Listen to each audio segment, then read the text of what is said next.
Donc des données percutantes grâce à la data vise. D'abord du HDMI, tous les adaptateurs qui vont bien, n'oubliez pas, apprenez de l'expérience.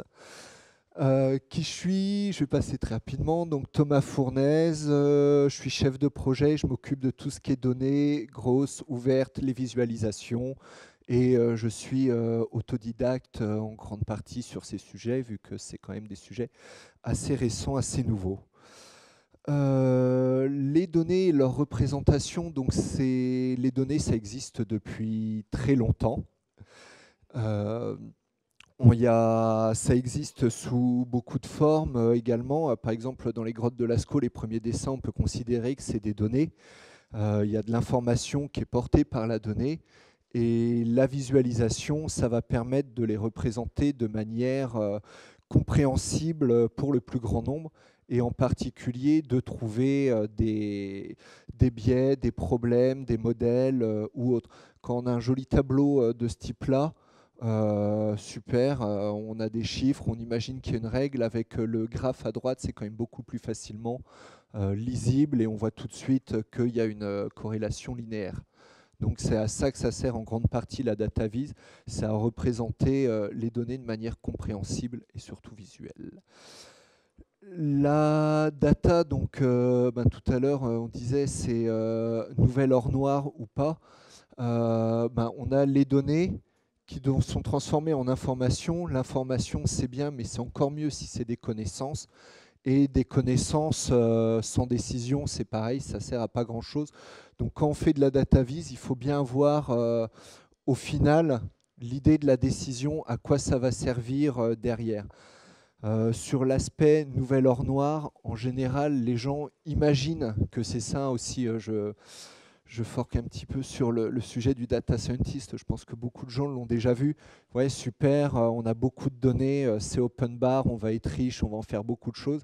Alors qu'en réalité, c'est plutôt ça, c'est trier de la... Voilà. Et oui, parce que plus on a de données, malheureusement, plus il est probable qu'on n'ait pas forcément de la donnée de bonne qualité. Et quand on fait des data vise, c'est pas systématiquement qu'on nous fournit les données dans le bon format, qui vont bien, qui sont exactement ce qu'on veut. DataGouv, par exemple, c'est 18 000 à 20 000 jeux de données. Donc quand on cherche de l'information, super, elle existe certainement, mais où, comment, sous quelle forme? Ou l'autre exemple, c'est sur les déclarations de patrimoine des députés. Super, c'est en open data, c'est du PDF scanné. Mais c'est en open data, donc voilà. Pour revenir, donc une data vise, il y a plusieurs questions à se poser. L'objectif, donc pourquoi je la fais, c'est quoi le but? Le lecteur, donc à qui ça s'adresse? Les données, donc qu'est-ce que je vais mettre dedans, et la structure, comment je vais le présenter. On revient sur le fameux QQO-CQP pour ceux qui écrivent des articles, qui font des presse et tout. Au final, une data vise dans sa structure, il faut absolument se poser les mêmes questions, et surtout sur l'aspect décision, sur c'est quoi l'objectif derrière. L'exemple, c'est est-ce que je vais afficher le nombre de ventes, ou en réalité, est-ce que c'est pas plutôt c'est quoi les meilleures ventes sur les produits qui sont le mieux vendus sur les 3 ou 4 derniers mois, pour que derrière, j'en tire, ouais, ok, c'est cela, et donc à partir de là, comment j'ai fait pour que ça se vende mieux que les autres? Est-ce que c'est de la mise en avant? Parce que juste avoir le chiffre des ventes, super, c'est bien. Et je pense que si vous faites beaucoup de reporting, la plupart du temps, quand vous en faites, vous avez l'impression en réalité que c'est ça qui demandent vos chefs. C'est un sapin de Noël. Super, il y a des chiffres, ça clignote, c'est beau, mais au final, vous leur fourniriez une presse avec un sapin de Noël sur tous les slides, ça aurait exactement le même effet. Voilà. Donc on revient, j'insiste beaucoup là-dessus, c'est vraiment l'idée du storytelling, c'est de raconter une histoire avec vos données, d'amener le lecteur sur une prise de décision ou sur une prise de conscience. Donc il y a des données, des data vis qui sont statiques, donc où là ça ressemble plus à du reporting PowerPoint avec les graphes qui sont à la suite les uns des autres. Et il y a également des data vis qui sont beaucoup plus poussés, qu'on voit de plus en plus, avec là où l'utilisateur peut naviguer dedans, peut s'emparer des données, les changer et tout. Je vous invite à aller voir le Gapminder avec surtout la vidéo qui est assez impressionnante vu que c'est en projection holographique. Et le Gapminder, c'est l'espérance de vie avec par pays en fonction du capital par habitant et dans le temps. Et en plus, maintenant, ils ont aussi énormément d'autres données. Et donc, l'utilisateur peut choisir est-ce que je veux tel pays, est-ce que je veux cette donnée sur tel axe. Et avec le slider pour le temps, on a une vision temporelle immédiate. Et c'est impressionnant.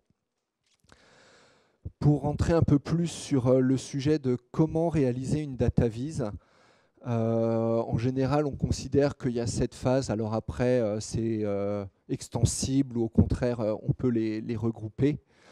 Donc il y a l'acquisition des données, leur transformation. Donc c'est ce que je disais tout à l'heure. Quand on a un PDF scanné, il y a un peu de boulot de transformation.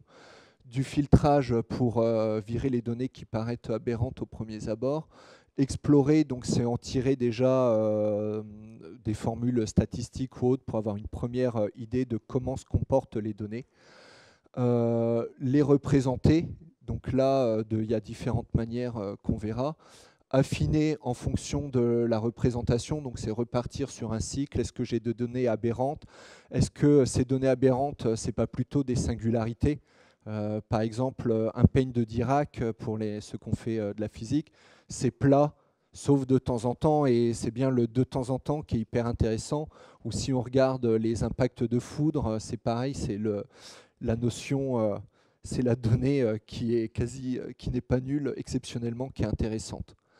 Et finalement, c'est qu'à la fin qu'on va rajouter la partie d'interaction, parce que ça ne sert à rien de se casser la tête avant avec ça, s'il faut y repasser 10 fois dessus. Donc, voilà. Et ne pas hésiter soit à développer, soit à utiliser du Excel ou autre dans les premières phases, parce qu'au final, ou du storyboarding papier, vu que c'est vraiment qu'à la fin qu'il faut commencer à mettre les mains dans le cambouis. Je vais revenir maintenant un peu plus en détail sur les différentes étapes. Sur l'acquisition des données, il existe différents types de données. Les données qualitatives, donc qui correspondent plus qualité intrinsèque des objets, ça peut être des émotions, des choses, donc ça c'est assez verbal, assez verbeux.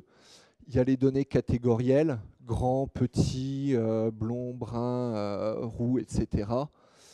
Les données quantitatives, donc plutôt numériques, on va compter. Et au sein des données quantitatives, j'insiste sur les données discrètes, par exemple les pointures de chaussures, donc où on a vraiment des sous-catégories, entre guillemets, et les données continues, comme peut l'être le temps. Le temps, c'est une donnée continue. Par contre, il faut être assez vigilant. Il y a des données continues qui vont être représentées de manière discrète. Je vais passer sur ce slide-là. Donc là, on a des données temporelles. On a des chiffres de vente, par exemple, par mois. Donc on se dit c'est une donnée temporelle. Sauf que si je le représente donc avec une ligne, donc on a pareil, c'est une donnée continue temporelle, donc je le représente avec un graphe continu. En réalité, ça peut amener à des mésinterprétations. Par exemple, mon chiffre au 30 janvier, si je prends au milieu, tiens, je suis un gros bourrin, je prends le 15 février, hop, j'ai vendu 7500, là, à vue de nez. Ah, au 15 avril, j'ai vendu 5000, par contre, à fin avril, j'ai vendu que 3000. C'est assez problématique. Donc ça, c'est quelque chose qu'il faut prendre en compte quand on fait de la data vise. C'est la donnée, elle est temporelle, mais là, en réalité, c'est une donnée discrète. Et donc, il vaut mieux, dans l'idéal, représenter ça avec du bar chart, ou au contraire, là, on voit bien qu'on est sur une donnée discontinue, quoique l'axe des X n'est pas continu. Et ça évite ce type d'erreur. J'ai un chiffre de vente par mois, je le représente comme tel. Voilà. Sur l'acquisition des données, bon là, quelques sites, je passe, comme il faut rattraper un peu de temps. Le traitement des données, donc la phase de transformation, c'est vraiment modifier les données pour les rendre utilisables. Donc je ne vais pas m'étendre dessus vu que j'ai déjà donné des exemples, mais il y a aussi en cartographie le changement de projection. Est-ce qu'on fait du Mercator, est-ce qu'on fait du Lambert ou autre vos coordonnées, Paris peut se retrouver placé très bizarrement si on ne fait pas attention à ça. Filtrer, donc c'est éliminer les données qui sont incohérentes ou inutiles. Et l'explorer, donc c'est commencer à créer des statistiques et chercher à donner du sens aux données.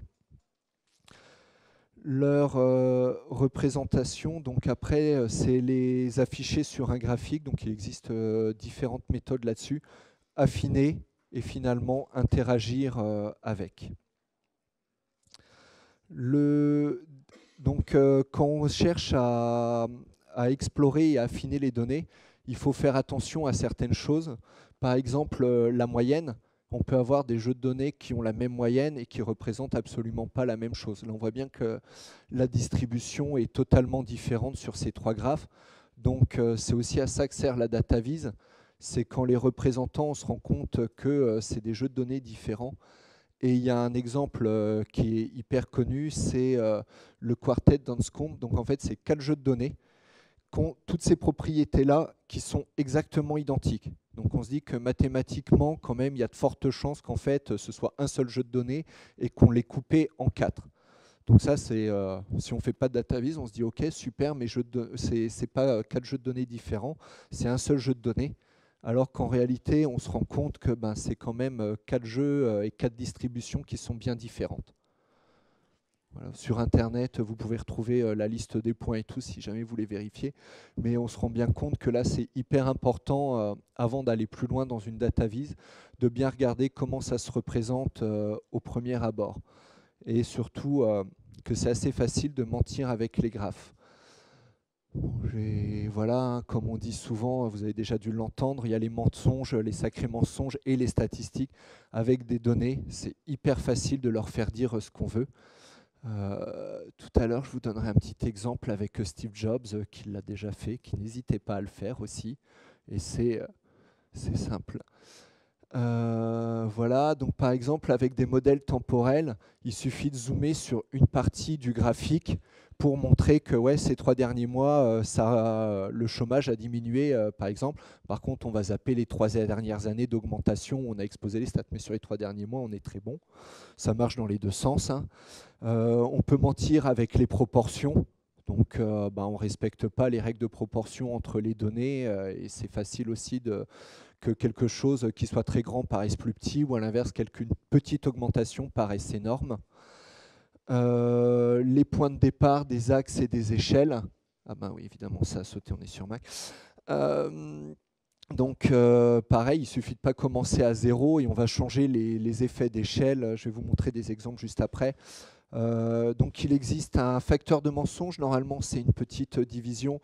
Je remettrai sur PowerPoint PDF, mais grosso modo, il ne faut pas hésiter à faire le rapport des données qu'on a dans des valeurs numériques et avec ce qu'on va représenter. Par exemple, si on représente ça sous forme de barre, que si j'ai une valeur qui est à 10 et l'autre à 20, que ma barre qui représente 10, si ça fait 1, ma barre qui fait 20, ça fait bien 2, et pas 2,5, 3 ou 0,5 ou quelque chose d'autre.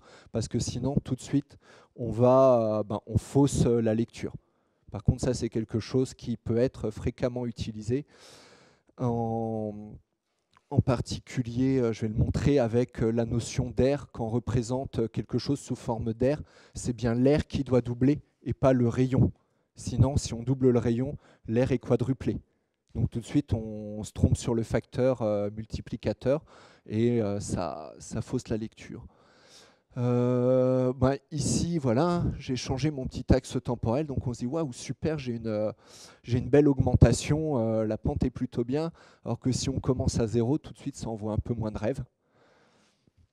Mais bon, ça fait le job. Après, voilà, un autre exemple ici, on se dit ouais, super, j'ai une superbe augmentation ici. Bon, j'ai juste oublié 2011 et 2012. Voilà, et donc en réalité, c'est une augmentation linéaire. Mais là, avec Excel, comme à 2011 et 2012, je n'avais pas le chiffre, donc je ne les ai pas mis dans le tableur. Et donc voilà, on a l'impression d'avoir une belle marge. Alors ça, c'est des trucs évidents. Donc le rayon, comme je disais, entre doubler le rayon, doubler la surface, on voit que l'impression est totalement différente. Donc quand c'est des x3, x5, x10, c'est encore plus flagrant. Pardon. Donc voilà, ça c'est des petites manières de mentir avec les données, ou au contraire, hein, donc c'est des dark patterns entre guillemets. Après, à utiliser ou pas suivant le message que vous voulez faire passer. Mais ça peut... voilà.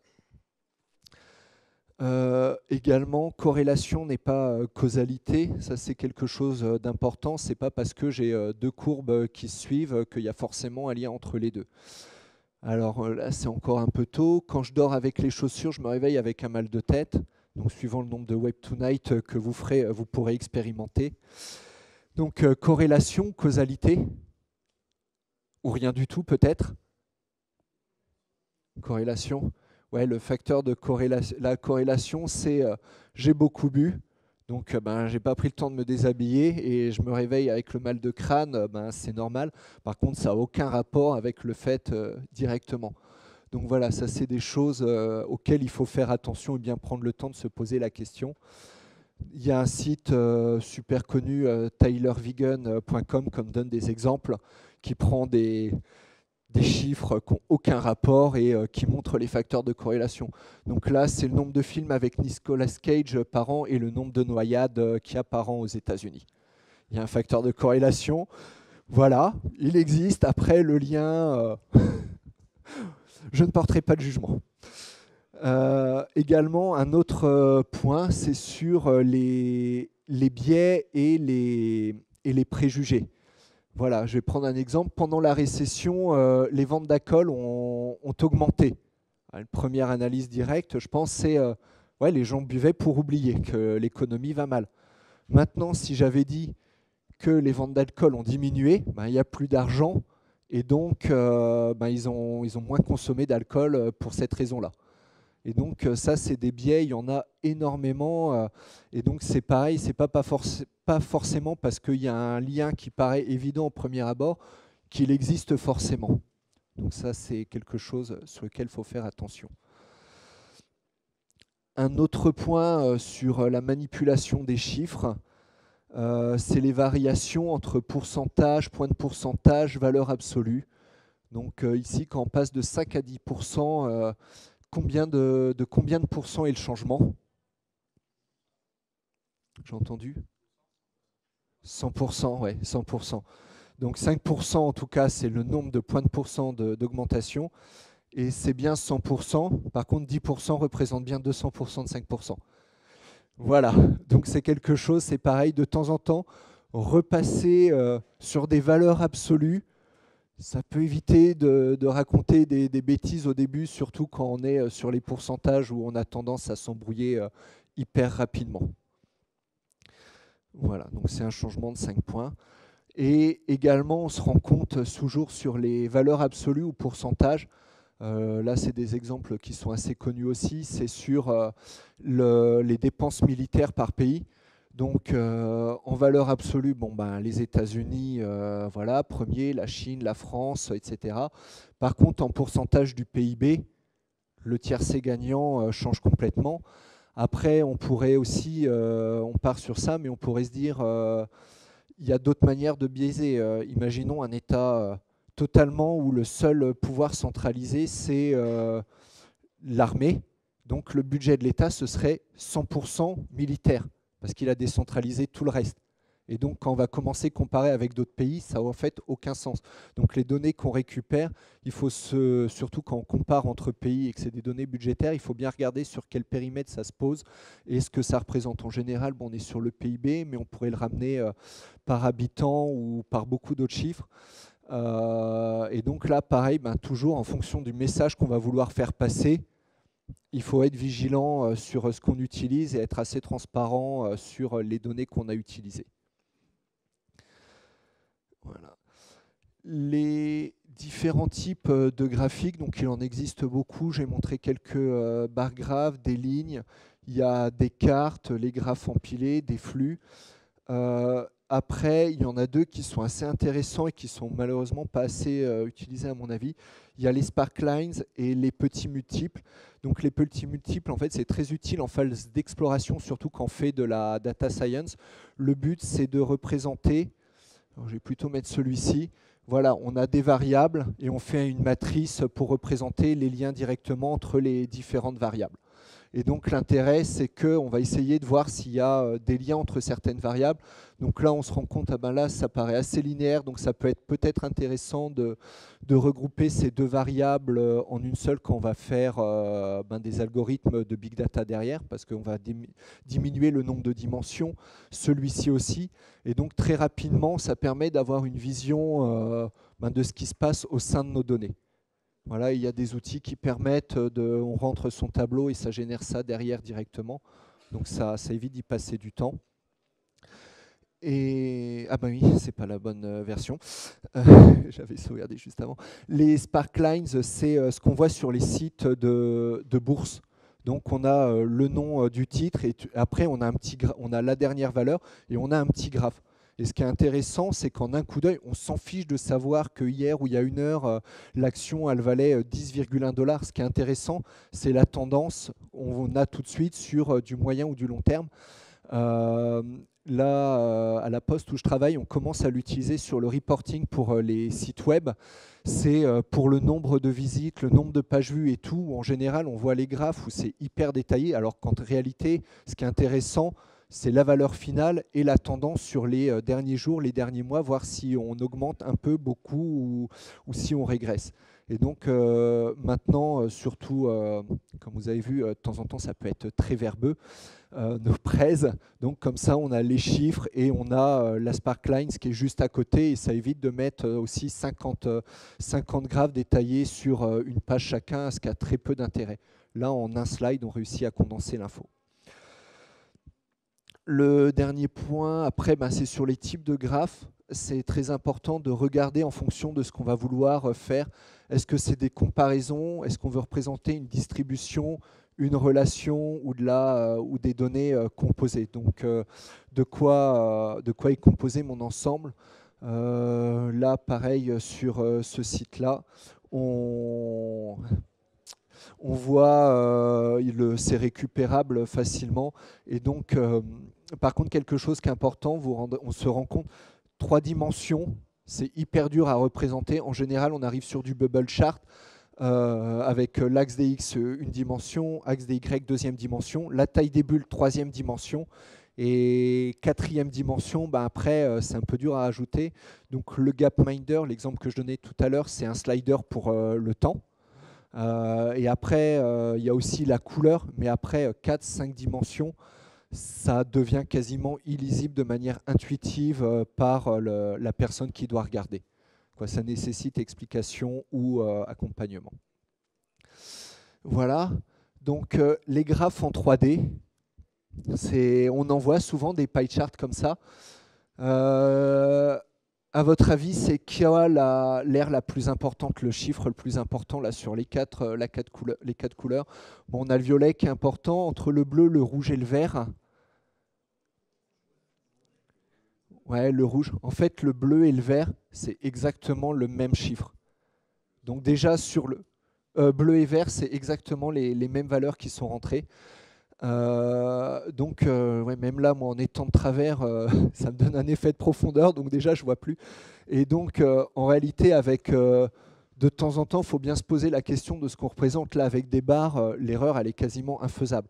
Par contre, on voit c'est Steve Jobs sur certaines présentations de vente. On a le graphe là, la part Apple qui est bien mise en bas.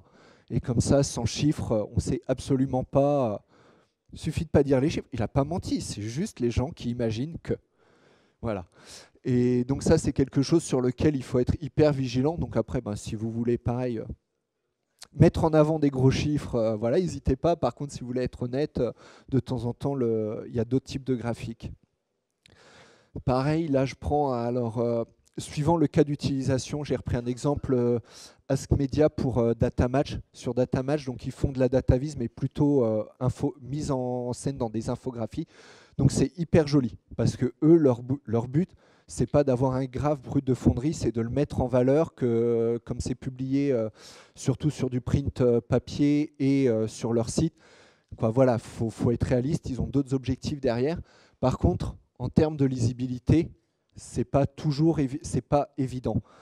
Et donc il y a des règles là-dessus que Edward Tufte, il y a 3 règles. Donc Edward Tufte, c'est quand même un des mecs qui a le mieux théorisé tout ce qui est autour de la data visualisation. Donc retirer le décorum et les fioritures, effacer ce qui est redondant ou qui n'est pas de la donnée. Si vous regardez certains de ces bouquins, en fait, même les barres graphes, en fait, on se rend compte que la donnée, elle est redondée. Il y a la barre horizontale, les barres verticales, il y a les axes, qui en fait, l'information, elle est portée facilement 4 à 5 fois dans un seul graphique. Après, c'est un peu extrême, hein, de temps en temps, il faut quand même garder. Et par-dessus tout, montrer les données. Et donc, il a créé ce qu'il appelle la Data Ink Maximization. Donc, en fait, c'est sur mon graphe, quel est le volume d'encre qui me sert à montrer de la donnée par rapport à ce qui ne me sert à rien. L'exemple le plus flagrant, c'est ici. Voilà. Bon, on a un graphe, on a des axes X, Y, on a des lignes pour faciliter la lecture. Alors que là, voilà, on a viré pas mal d'encre et c'est tout aussi lisible. À titre personnel, j'aime beaucoup sur les barres graphes l'idée de la petite ligne blanche qui sépare et qui évite la longue ligne noire qui traverse tout le graphe. Et en termes d'efficacité, c'est tout aussi bien, c'est même plus élégant, c'est plus léger et ça fonctionne très bien. Toujours dans l'esprit simple is better. Voilà, là on a eu pareil les chiffres de vente d'armes. Alors on ne voit pas du tout les chiffres. Par contre, on se pose la question, est-ce que là c'est le volume de la balle qui représente ou est-ce que c'est la hauteur? Donc déjà, le simple fait de se poser la question de comment ça se lit, c'est déjà pas bon signe pour le graphe, quoi, pour l'information en tant que telle. Donc là, c'est une représentation un peu différente. Comme on veut comparer, eh ben, on part sur du bubble chart, pas du bubble, du nuage de points. Et on a tout de suite des informations. Donc on voit que les États-Unis et l'Arabie Saoudite sont un petit peu en dehors ont des comportements différents des autres pays. Voilà. Alors là, c'est un contre-exemple où de temps en temps, au contraire, il faut se poser la question. Ici, c'est le nombre de blessures au foot US en fonction de la partie du corps, donc le genou, l'épaule, la jambe et tout ça. Donc super, on se dit j'ai beaucoup plus de blessures au genou.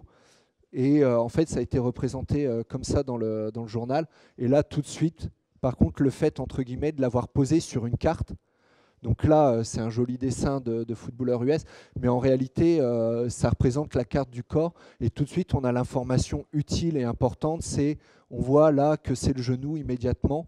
Donc voilà, c'est pas parce que faire simple, c'est mieux. Il faut quand même se poser la question de qu'est-ce que je veux représenter et comment on peut le représenter. Et sur le comment le représenter, il y a quelque chose d'important. Donc il y a Jacques Bertin, c'est un géographe. C'est en partie grâce à lui qu'en terminale première, on a fait ces jolies cartes de géo et qu'a théorisé en fait ce à quoi l'œil et le cerveau attachent le plus d'importance sur des data vis. Donc il y a tout d'abord la forme des objets qu'on représente. Donc ça, c'est ce qu'on distingue le mieux.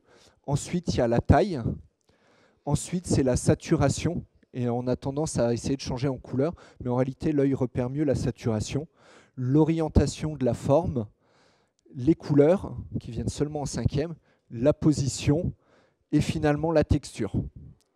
Donc ça, c'est des choses à garder en tête quand on essaye de représenter des data vis. Et alors, ça, c'est une règle, mais qui n'est pas absolue, parce qu'en 67, il est revenu un peu dessus en reprécisant, donc en fonction du type de données, nominal, ordinal, quantitative. Donc, ordinal, c'est les échelles 1, 2, 3, quoi, une note de 1 à 5, hein, par exemple. Donc, comment on va faire pour les représenter et c'est quoi les meilleures façons. Voilà. Et par extension, il y a McKinley qui l'a représenté, lui, sous cette forme-là également. Voilà. Autre point sur la manière de représenter les données, la couleur, ça c'est un graphe, surtout il est passé il n'y a pas longtemps, il a circulé pas mal sur les réseaux sociaux il y a quelques mois. Ouais, les couleurs, il faut être super vigilant parce que suivant le contexte, des pays, des personnes, la religion ou autre, les couleurs n'ont pas du tout le même sens et véhiculent pas nécessairement les mêmes messages. Donc ça, c'est quelque chose aussi à garder en tête en fonction du lectorat qu'on vise, faire attention à ça. Et le dernier point là-dessus sur les couleurs, c'est les cartes où il y a des échelles colorimétriques. Idéalement, il faut quand même essayer de rester plutôt sur des dégradés que sur des échelles qui nous font tout le tour de l'arc-en-ciel. Parce que quand on va être sur des zones qu'on ne maîtrise pas, bon alors là encore ça va, l'Australie, on imagine bien que là c'est bas et que là c'est haut, mais c'est quand même pas hyper lisible, alors qu'avec un dégradé, on aurait été d'un dégradé de couleur autour du bleu. On se dit le bleu clair c'est en bas, le bleu foncé c'est élevé, et c'est tout de suite beaucoup plus intuitif. Voilà, donc là il y a l'échelle, pareil, donc on voit en plus c'est une échelle logarithmique où c'est des percentiles, donc pareil c'est pas évident à lire. Le dernier point sur lequel je vais partir, c'est le principe de Gestalt. Donc c'est une théorie psychologique qui en fait dit que le cerveau va avoir tendance, quand il est face à quelque chose qu'il ne connaît pas, à raccrocher à ce qu'il connaît et qu'il a déjà vu. Donc là, il y a différentes choses. C'est ce qui fait qu'on voit des moutons dans les nuages ou autre chose, c'est ça. Ou le logo FedEx, on voit bien la flèche qui est mise. Donc ça, c'est ces principes-là. Il y a en exemple tout ça. Voilà, le vase, on voit deux visages face à face. Le smiley, qui est un exemple aussi. Dans deux points, une parenthèse. Pourquoi on voit un visage souriant? C'est parce que le cerveau essaye de raccrocher à des choses qu'il connaît. Donc ça, ça peut être quelque chose. Alors dans des datavis, si on veut vraiment que ce soit efficace, c'est pas forcément évident à utiliser parce que pareil, ça se base sur l'histoire des personnes, de ce qu'elles ont déjà vu, de ce qu'elles connaissent. Et donc suivant le côté culturel des personnes, ça peut ne pas marcher. Par contre, sur de l'infographie, ça peut être des effets intéressants à rajouter.